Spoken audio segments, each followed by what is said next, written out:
Bonjour à tous, bienvenue à la causerie du jour. Nous avons le plaisir donc de recevoir aujourd'hui Nassim Adam. Je vais vous le présenter dans quelques instants. Je vous rappelle donc que le cycle des causeries saisies, ce sont des conférences de tous les mardis de 13h à 14h, de fin octobre à fin avril. Nous faisons tout pour maintenir ces causeries pendant cette période compliquée.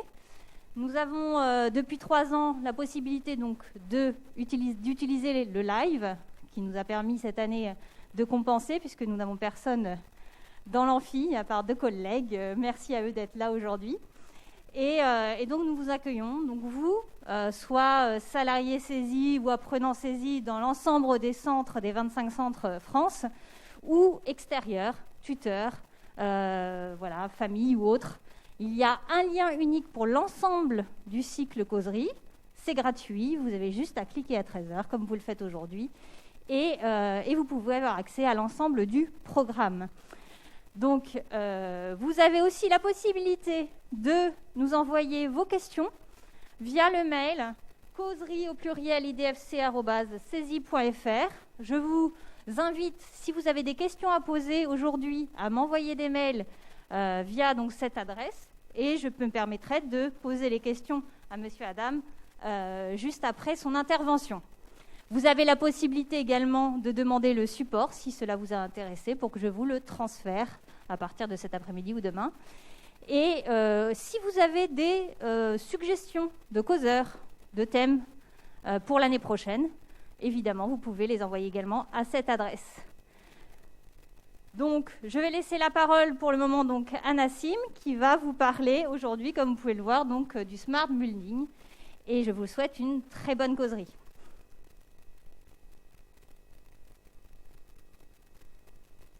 Alors, bonjour à tous. Je suis Nassim Adam, doctorant au sein du CESI. Alors aujourd'hui, je vais faire animer la causerie qui s'intitule « Le Smart Building vers un bâtiment autonome et adaptable ». Tout d'abord, je vais présenter le laboratoire dans lequel je fais ma thèse, le laboratoire Lineact de CESI. Alors,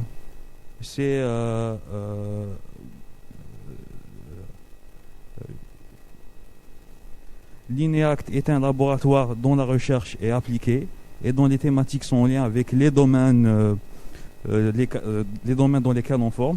Ça représente 63 personnels répartis sur toute la France, notamment une trentaine d'enseignants-chercheurs et dont 8 HDR. Alors, comme je le disais, les problématiques traitées par Lineact sont liées au domaine de formation. On y retrouve 2 domaines applicatifs, la ville du futur et l'industrie du futur. On parle souvent d'industrie 4.0. En ce qui concerne la causerie d'aujourd'hui, c'est le thème ville du futur qui est concerné. Par ailleurs, nous abordons ces domaines applicatifs avec 2 approches.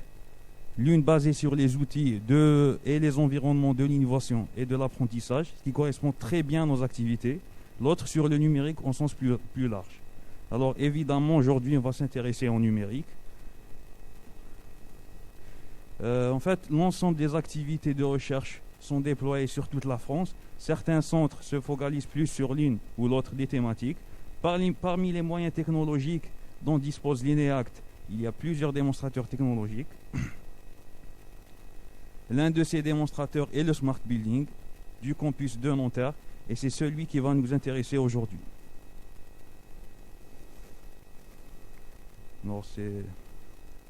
Alors, le démonstrateur est un bâtiment intelligent. On reviendra plus tard sur la définition du bâtiment intelligent.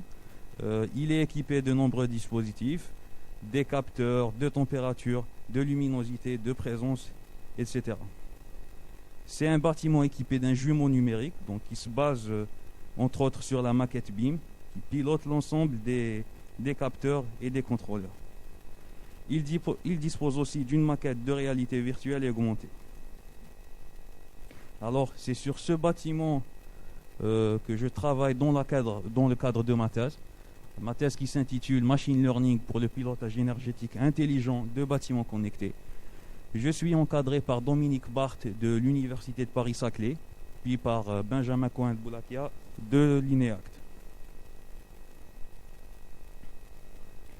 Alors cette thèse est financée par le plan d'investissement d'avenir d'EFIINCO. C'est un projet portant à la fois sur la pédagogie et sur la recherche. Le but est d'une part de faire évoluer nos syllabus pour les maintenir un peu en phase avec ce qui se fait actuellement, tels que le big data, la data science, le BIM, l'usine du futur, etc. D'autre part, il s'agit de contribuer à l'état de l'art, à la recherche, c'est-à-dire de construire la connaissance concernant les compétences de demain dans ces domaines. Alors c'est la raison pour laquelle ma thèse porte sur le pilotage énergétique dans le Smart Building. C'est un sujet très porteur et très en vogue actuellement. Alors dans cette causerie, je vais commencer par présenter le contexte derrière le Smart Building pour enchaîner avec les différentes méthodes d'apprentissage qui ont été appliquées dans le Smart Building et terminer avec notre méthode à nous qui se base sur le reinforcement learning. Je vais expliquer ce terme. Et ça sera tout. Je vais aussi montrer une vidéo durant cette présentation, une vidéo appliquée dans les voitures autonomes. Donc, derrière ce terme, il y a beaucoup de divergences. Ce que je vais commencer par présenter, c'est quelques applications, c'est-à-dire ce qu'on pourrait faire avec le Smart Building. Déjà, les points qu'on va aborder durant cette causerie, c'est améliorer le confort des usagers et améliorer la gestion de l'énergie.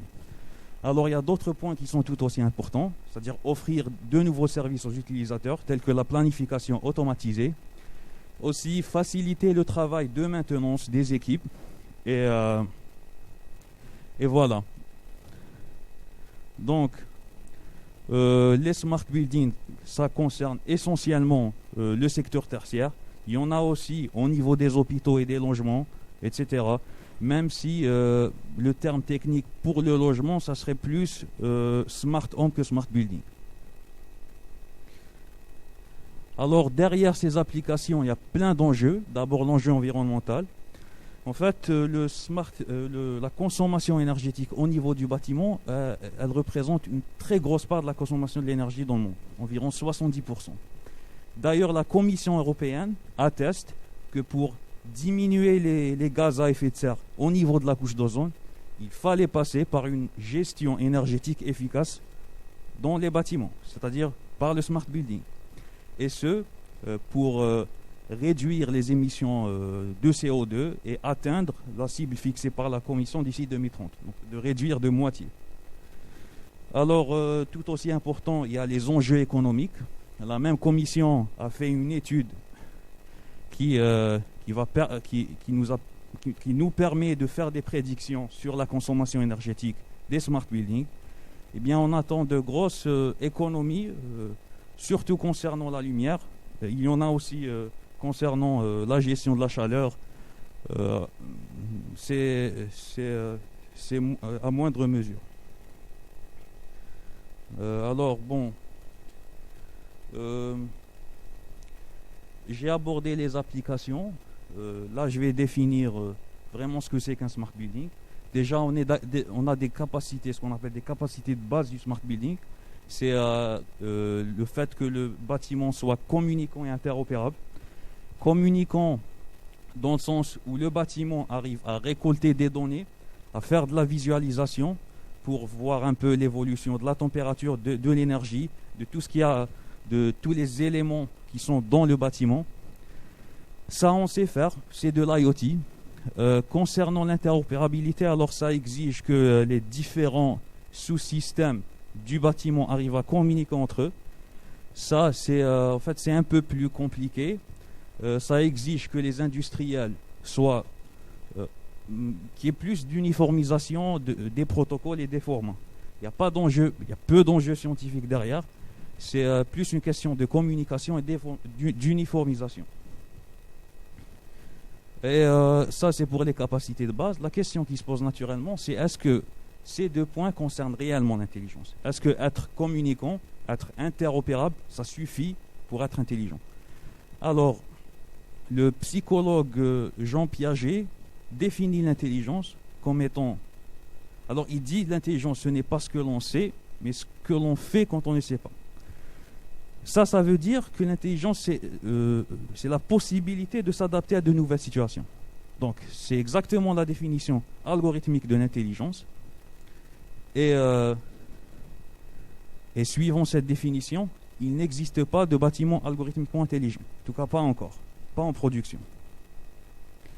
Alors, ce n'est pas seulement moi qui le dis. La BPIE a fait une grosse étude sur les bâtiments intelligents actuels au niveau de l'Europe. Elle les a mesurés, classifiés selon différents critères, tels que la sanité, l'opérabilité, la réponse énergétique et l'utilisation en énergie renouvelable. En fait, on voit que les scores sont plutôt bas sur tous ces critères. La boîte rouge, la boîte bleue, en fait, elle représente la moyenne de tous les critères. C'est assez bas. On en conclut qu'il n'y a pas vraiment, comme je l'avais dit, il n'y a pas vraiment de bâtiment intelligent. Alors, concernant notre bâtiment à nous, Nanterre 3, alors il est communicant, il est interopérable, on y travaille encore, mais il commence à l'être. Pour l'intelligence, on y travaille. Et c'est l'objet de cette causerie. Alors, derrière cette notion d'intelligence dans le bâtiment, il y a la question de gérer un compromis entre l'énergie et le confort. À ce sujet-là, si on veut seulement gérer l'énergie, c'est assez simple, il suffit d'éteindre le bâtiment. Par contre, c'est prendre ces deux critères en même temps qui est dur, qui est difficile. Donc, on a voulu étudier un peu le compromis entre les deux. On a fait une expérience. On considère un bâtiment qui est opérable, c'est-à-dire où l'usager peut opérer, peut changer les conditions qui sont dans le bâtiment. Les usagers, on considère qu'ils ont une mémoire, c'est-à-dire une mémoire que leurs réactions dépendent pas seulement des conditions présentes, mais aussi de ce qui s'est passé auparavant au niveau du bâtiment. Alors, on considère ces deux points-là.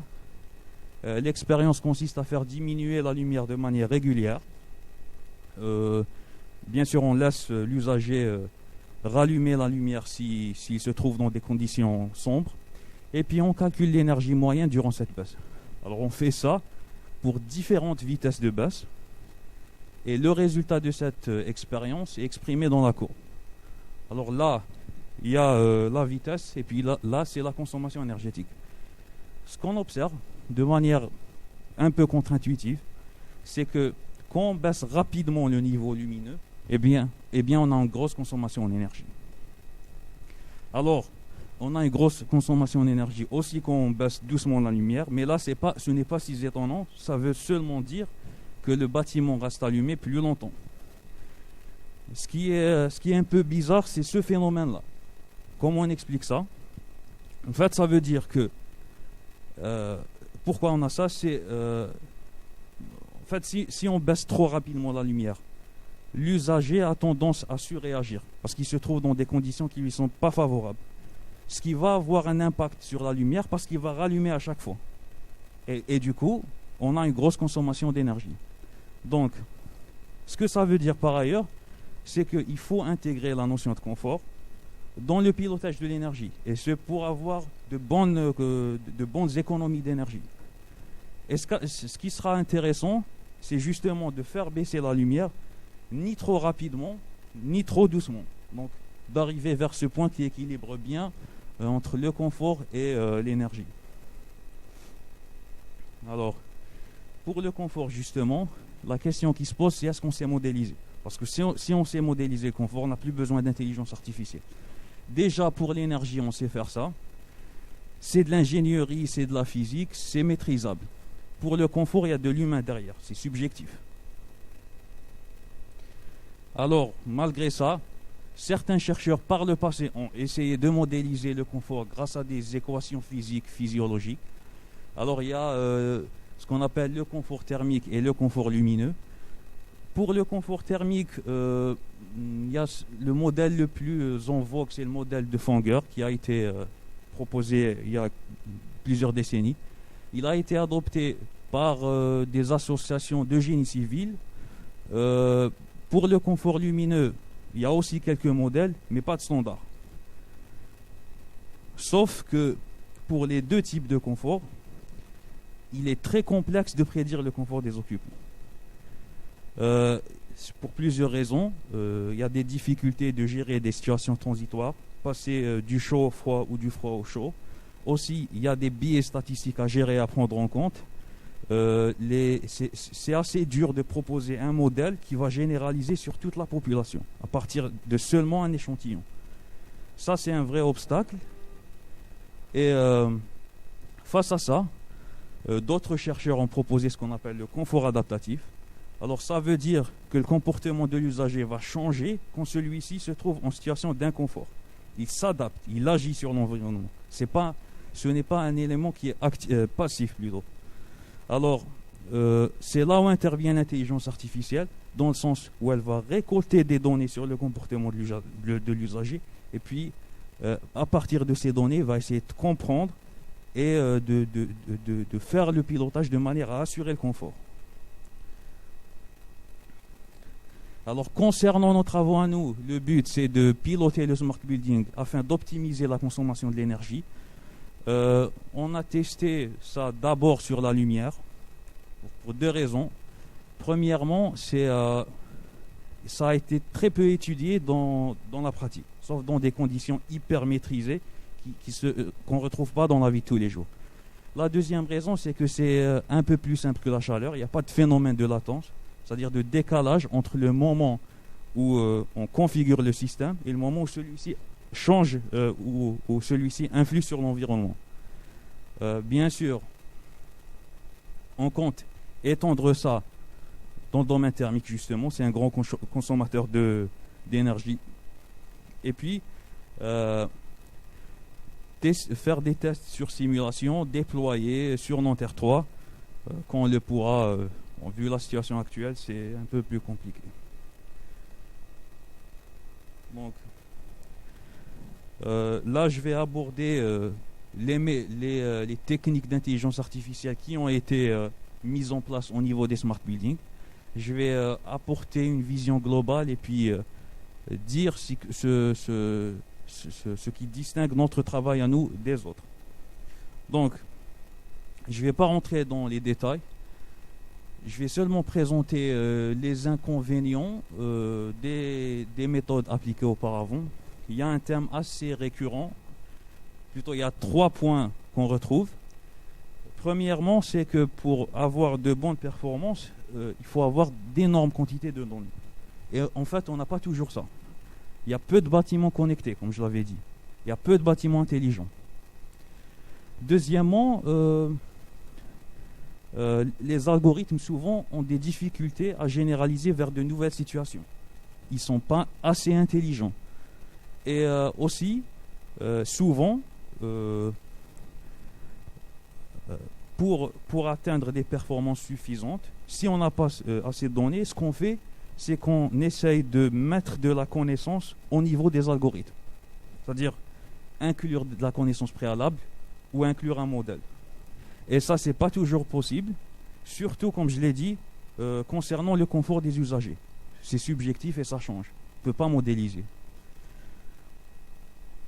Alors, il y a un autre point qui est important, qui distingue vraiment notre travail des autres, c'est que déjà, on considère que le bâtiment est opérable.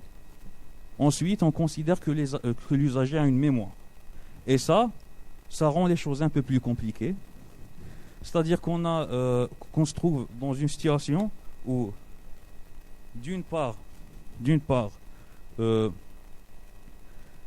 bâtiment va faire son pilotage de sorte à minimiser l'énergie puis assurer le confort. Il va exécuter des actions au niveau de l'environnement, mais ces actions-là, en fait, elles vont influencer le comportement de l'usager. Et puis l'usager va interagir avec le bâtiment, réagir, et de son côté aussi, l'usager va influencer sur le bâtiment. Donc, il y a une interdépendance entre les deux éléments, et cette interdépendance, en fait, elle rend les choses plus difficiles à démêler. Donc la question naturelle qui se pose, c'est quel type d'intelligence artificielle va pouvoir gérer ces difficultés. Et avant de détailler ce point-là, j'aimerais donner une brève définition sur l'IA et puis exposer un petit historique par rapport à ça. Alors, l'intelligence artificielle, c'est juste des théories et des techniques qui font en sorte de simuler l'intelligence humaine. l'idée que les ordinateurs peuvent être simulés a été proposée vers les années 50. Il y a eu un engouement énorme derrière cette idée. De fortes sommes ont été investies à l'époque vers les années 50 et 60. C'était l'âge d'or de l'intelligence artificielle. Alors malgré 2 décennies d'efforts, il n'y a eu aucun résultat exploitable industriellement. On s'est heurté à des limites théoriques liées au principe même des ordinateurs. D'ailleurs, ces limites, elles existent toujours et c'est la raison pour laquelle on pense à faire de l'informatique quantique. D'autre part, les machines de l'époque étaient peu puissantes, donc ne pouvaient pas réaliser de l'intelligence. Donc,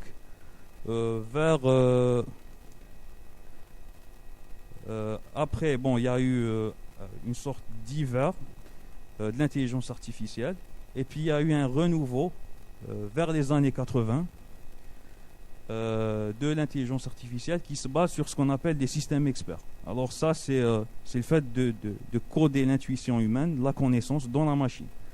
Il y a eu aussi un focus sur l'apprentissage, donc c'était la naissance des premières méthodes statistiques d'apprentissage. Et finalement, avec les systèmes experts, on a eu quelques applications, mais elles n'étaient pas au niveau des attentes des industriels. Alors, il y a eu un deuxième hiver de l'intelligence artificielle et une deuxième renaissance avec les big data. Alors là, je vais expliquer, après avoir expliqué l'historique, je vais donner définition du terme d'intelligence artificielle. On a ce qu'on appelle l'IA forte. Alors ça, c'est essentiellement de la science-fiction parce que ça dit que c'est la possibilité de simuler exactement l'intelligence humaine. Ça n'existe pas encore et ça n'existera pas, probablement. Ce qui nous intéresse, c'est plutôt l'IA faible. Donc, de l'intelligence artificielle appliquée à des contextes précis, à des tâches précises. Alors, il y a ce qu'on appelle l'apprentissage supervisé. C'est apprendre à partir de données qui sont maîtrisées, qui sont comprises de l'algorithme. Il y a plusieurs applications. En fait, c'est le type d'apprentissage le plus courant. Il y a le traitement d'images, par exemple la détection d'objets, la reconnaissance faciale, la détection d'obstacles. Il y a aussi le traitement du langage naturel, par exemple la génération de texte, la traduction automatique, et aussi l'analyse de données financières pour la prédiction de revenus, de coûts, etc. En parallèle à ça, il y a ce qu'on appelle l'apprentissage non supervisé. C'est apprendre à partir de données qui sont non qualifiées, non maîtrisées. Un exemple de ça, ça peut être appliqué au niveau des sites de vente tels que Amazon. C'est établir des profils d'utilisateurs pour mieux cibler les publicités. Dernièrement, il y a le reinforcement learning, apprendre par essai et correction les actions qui donnent les meilleurs résultats. Il y a des applications dans les jeux, tels que le jeu de Go, c'est un jeu de plateau, c'est ce qu'on appelle l'échec japonais. C'est un jeu extrêmement difficile qui a longtemps été considéré comme au-delà des capacités des ordinateurs. Donc il y a, pour donner une idée, il y a 10 à la puissance 127 configurations possibles du plateau, c'est énorme. C'est plus grand que le nombre d'atomes dans l'univers. Il y a aussi du reinforcement learning appliqué au niveau du poker. Donc c'est un jeu qui requiert du bluff et une certaine compréhension humaine. Et en fait, grâce au reinforcement learning, on a réussi à concevoir des agents qui peuvent battre des joueurs professionnels. Ça, c'est impressionnant. Il y a aussi des applications au niveau des voitures autonomes et de la robotique, des applications R&D. Donc, j'aimerais faire un petit focus sur le reinforcement learning car c'est la méthode qu'on a utilisée pour notre projet. La raison, c'est que ça permet de gérer les situations changeantes. Je vais y revenir plus tard.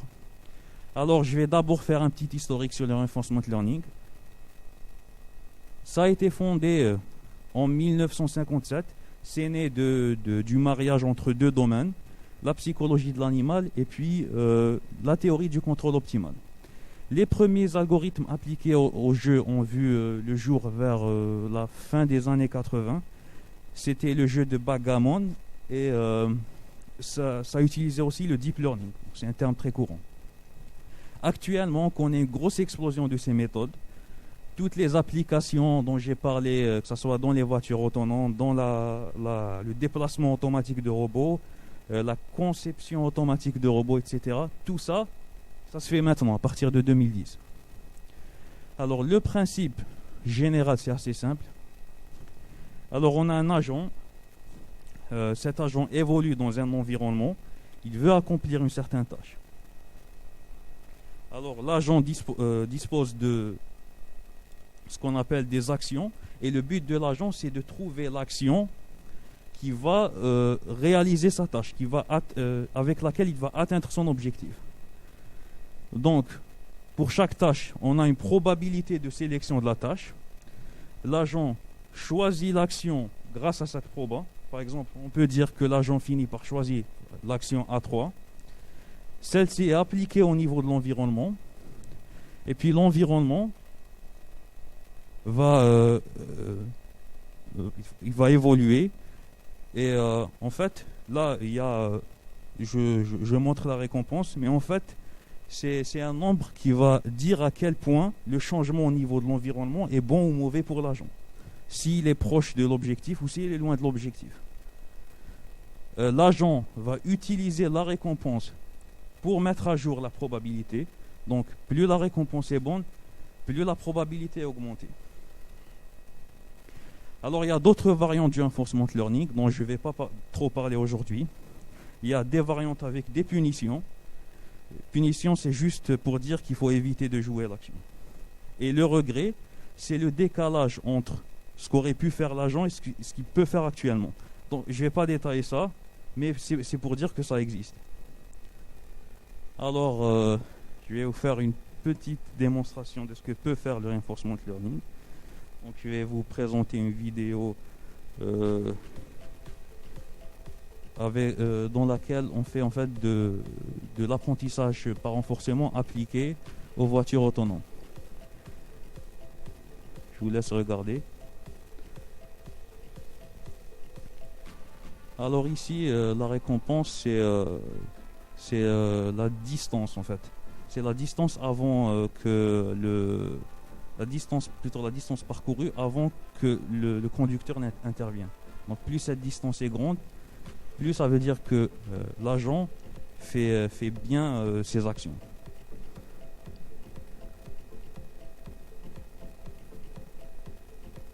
Donc après 4 heures d'apprentissage, il arrive quand même à fonctionner.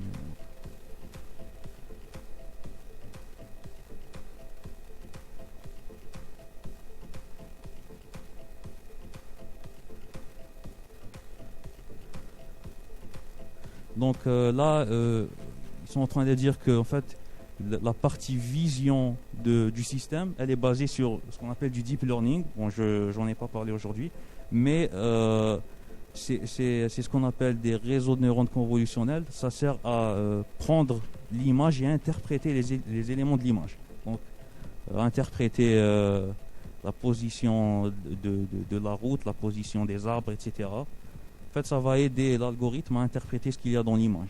Ce n'est pas la partie qui fait vraiment les décisions. Les décisions, elles sont faites grâce au reinforcement learning. En fait, c'est un autre problème. C'est de l'apprentissage supervisé, j'en ai parlé auparavant. C'est plus du traitement d'image. Donc là, ils disent que les expériences ont été répétées avec différentes conditions climatiques. Ça a l'air de marcher. Mais je précise bien que faut plusieurs heures d'apprentissage pour arriver à ce résultat. C'est la première voiture autonome qui est basée sur du reinforcement learning.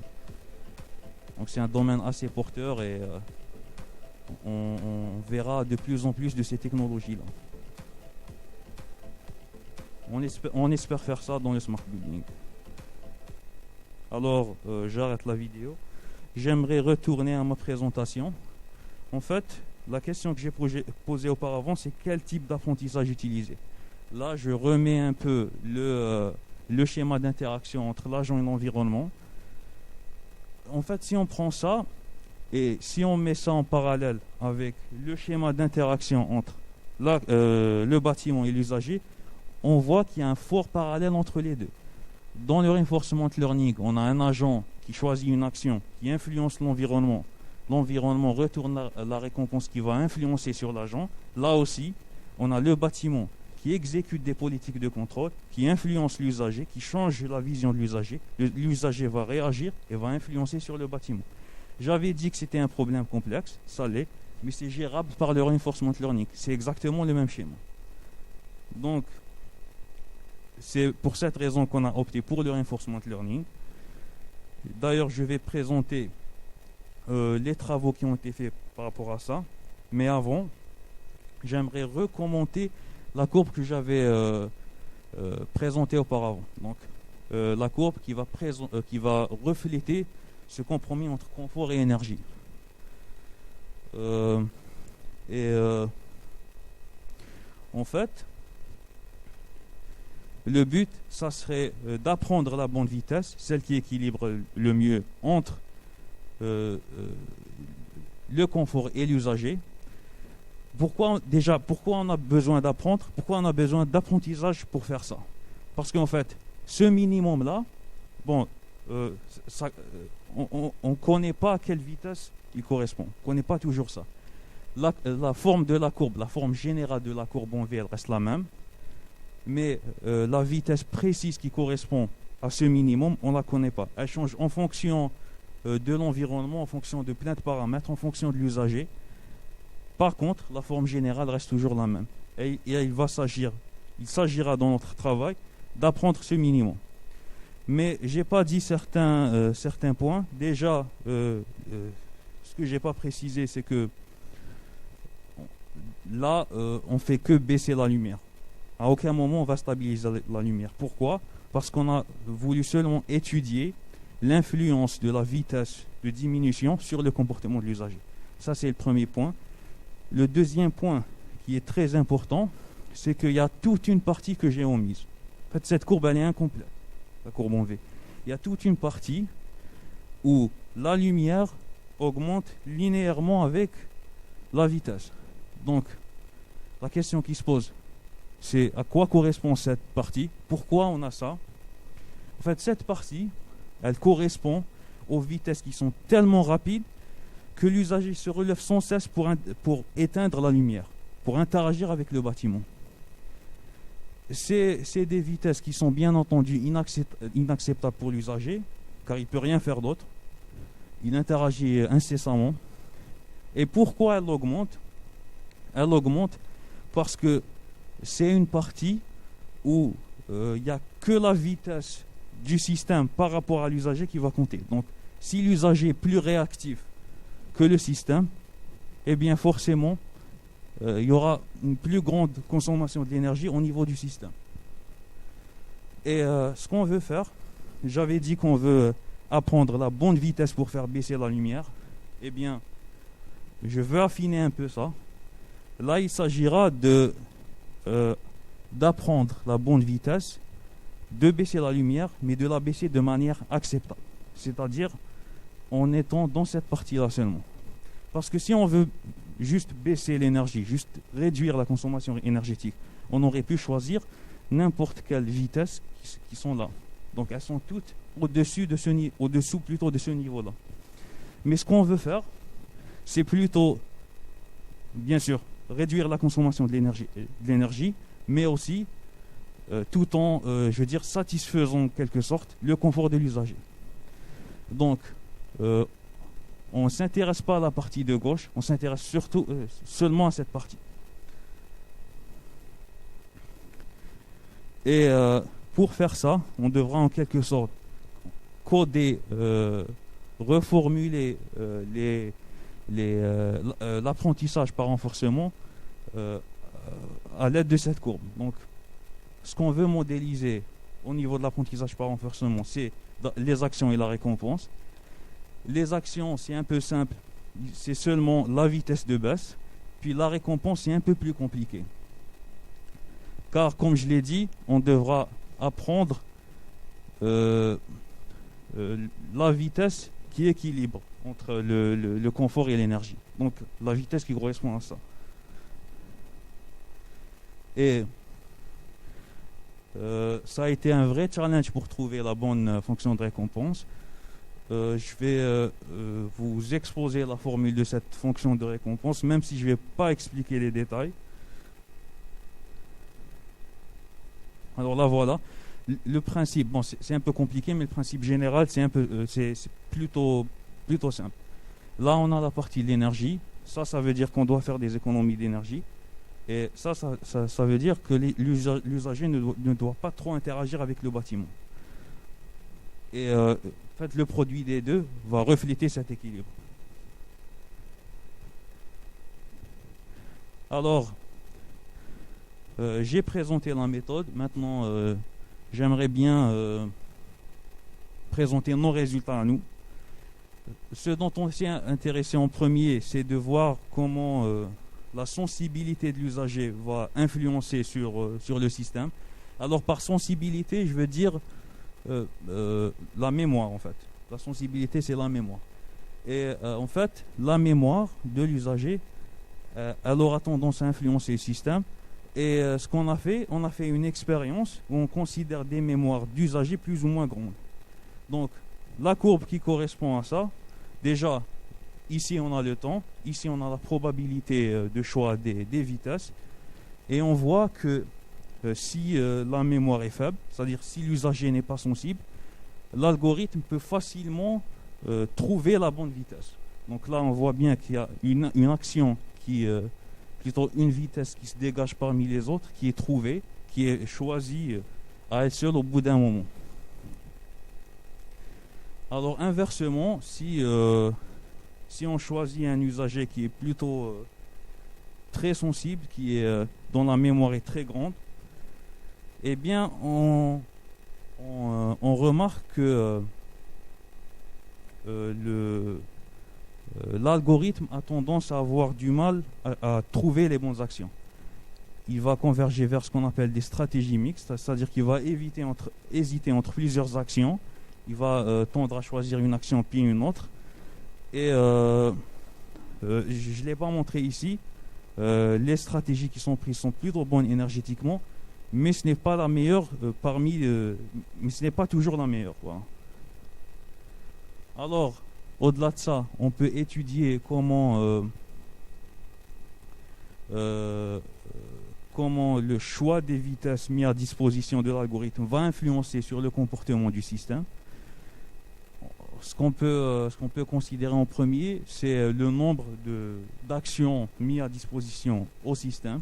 Par exemple, si on a beaucoup d'actions, ce qui se passe en général en apprentissage, c'est que ça met beaucoup plus de temps, parce qu'il a beaucoup de choix possibles. On pourrait se dire qu'il suffit de prendre peu d'actions, mais par exemple, si on prend seulement ces 3 actions, la meilleure vitesse pourrait être la vitesse 2, et du coup, il ne va pas la trouver. Donc là aussi, on risque de ne pas trouver la bonne vitesse. Au-delà de ça, il y a aussi comment sont réparties les vitesses au niveau des actions. Donc là, au niveau des actions, on a plutôt des vitesses qui sont rapides. Et là, on a plutôt des vitesses qui sont lentes. On pourrait s'intéresser à comment influence ce choix sur le comportement du système et de l'usager. Alors ce qui reste, bon, ça c'est ce qu'on est en train de faire. Ce qui reste à faire, il y a beaucoup de choses. Déjà, cette idée de choix de vitesse, elle peut influencer, on espère, la convergence. Ce qui pourrait influencer aussi, c'est d'utiliser ce qu'on appelle le bootstrapping. Alors le bootstrapping, le principe, c'est en fait de rejouer, de rééchantillonner et rejouer certaines expériences du passé. De cette façon, l'algorithme va mieux percevoir les erreurs qu'il a commises et mieux apprendre de ces données. Aussi, on veut tester d'autres modèles et d'autres types d'algorithmes d'apprentissage par renforcement. Alors, on l'a dit, il y a plusieurs variantes. La variante que j'ai présentée, c'est LRI, donc Linear Reward in Action. Ça signifie que la probabilité est mise à jour de manière proportionnelle à la récompense. Il y a d'autres méthodes telles que le Q-learning, ce qu'on appelle un algorithme à état. Donc un état, c'est ce qui va résumer la situation dans laquelle l'environnement se trouve. Dans notre cas, l'état, ça pourrait être l'état de l'usager. Donc un algorithme à état va voir l'état de l'environnement et apprendre à choisir des actions en partant de ce qu'il voit. On veut tester ça car c'est des méthodes qui sont très utilisées. Et après, on pourra tester in situ dans Nanterre 3 toutes ces méthodes, bien sûr quand le contexte le permettra. Donc, à long terme, ce qu'on veut faire aussi, c'est de régler cette question de stabiliser le niveau lumineux. Donc s'arrêter à un moment quand on baisse la lumière. Alors on pense d'abord à quelque chose de très simple, c'est-à-dire à s'arrêter juste avant que l'usager a tendance d'intervenir. La méthode la plus simple de faire ça, c'est de prendre une sorte de moyenne exponentielle des valeurs d'intervention sur le passé récent des interventions de l'usager. Ce qu'on pourra faire aussi, c'est de passer du cas de la lumière vers la chaleur. La chaleur, c'est quand même un gros consommateur d'énergie.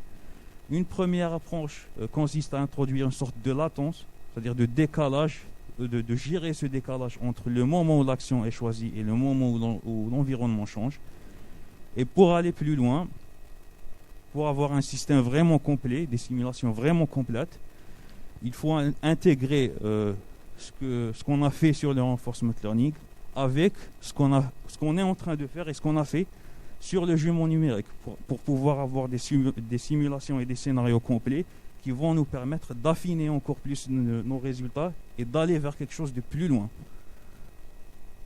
Alors en conclusion, on peut dire que l'intelligence artificielle appliquée au bâtiment, ça donne des résultats plutôt prometteurs, même s'il reste beaucoup de travail à faire. C'est en cours, c'est en train d'avancer. Plus généralement, l'IA pour le génie civil, il y a beaucoup d'opportunités de smart grid, tels que le smart grid, les smart cities. Il y a plein de défis scientifiques. C'est très compliqué d'appliquer l'apprentissage sur des problèmes réels. Et aussi, il y a des défis technologiques et industriels derrière. Tout ce qui est uniformisation, standardisation entre les industries. Alors, merci de votre attention. Je vais donner la parole à Émilie. Est-ce qu'il y a des questions dans la salle? Puisqu'on n'a pas... Merci beaucoup Nassim, on peut l'applaudir tout à fait. Je ne sais pas si ça va s'entendre, on est trois. Peut-être une question? Oui? Bonjour, une question, c'est est-ce que les usagers, on a fait des expériences avec des usagers individuellement et en groupe? Alors les expériences, elles ont été faites au niveau en simulation. Et ce qu'on a simulé, c'est plutôt un individu. Donc, une seule personne dans un bâtiment. C'est la situation la plus simple qu'on a considérée. On s'est intéressé plus, on ne s'est pas intéressé à cette question de si c'est un seul usager, si c'est un groupe d'usagers. C'est une question qui est intéressante parce que les comportements peuvent varier. Ce dont on s'est intéressé, c'est plutôt la relation entre l'usager et le bâtiment. Comment celle-ci change au cours du temps. C'est ça. Pour répondre à ta question, normalement, c'est ça. Une autre question?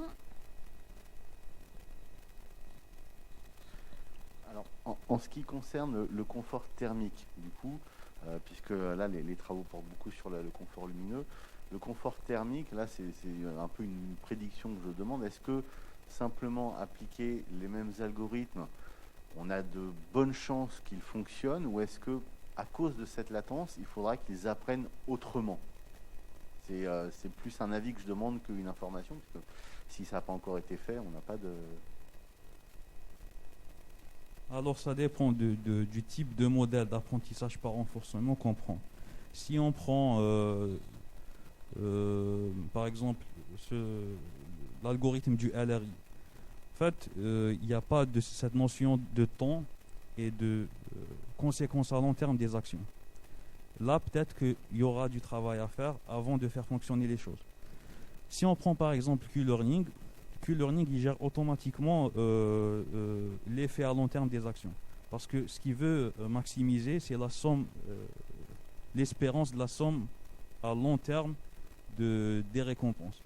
Donc, si on fait ça, forcément, on aura plus de chances d'avoir de bons résultats avec le Q-Learning, car c'est un algorithme à état.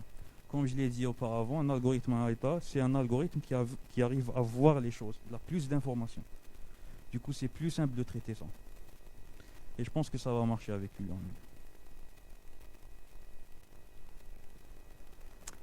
Merci beaucoup. Est-ce qu'on a une dernière question ou pas?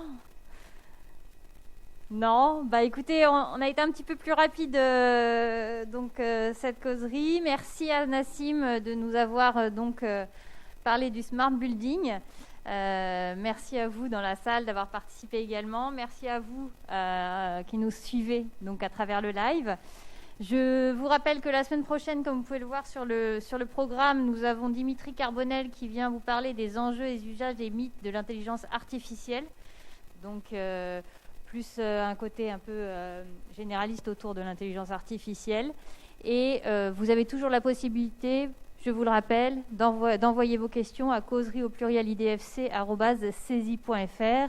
Je vous invite à envoyer le lien des conférences à vos réseaux professionnels et personnels. Et je vous retrouve la semaine prochaine, même endroit, même heure, 13h, mardi prochain. Merci à tous.